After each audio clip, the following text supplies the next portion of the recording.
아니면은 1,000원짜리 쓰는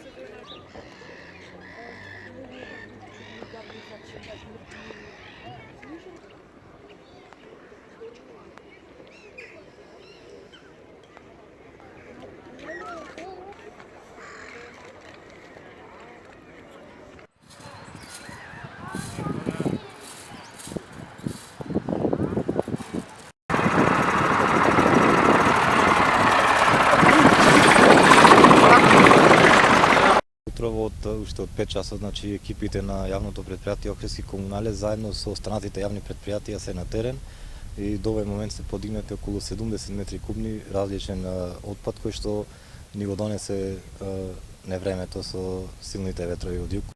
Нанесени се огромни штети на кеот, значи откорнати се бекатон плочките.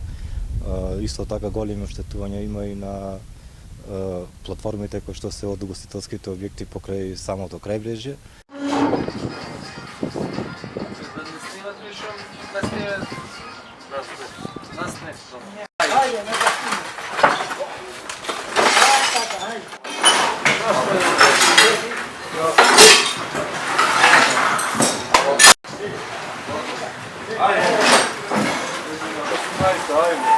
Не ни е проблем да ги санираме штетите, меѓутоа прашање е сега дал да ги санираме, бидејќи не знаеме прогнозите што ќе ни донесат. Можеме да ги санираме за 3 дена повторно да не фати вакво невреме, па сега мораме да тактизираме, да следиме и сликата на езерово каква е и така натаму и временскиве прогнози.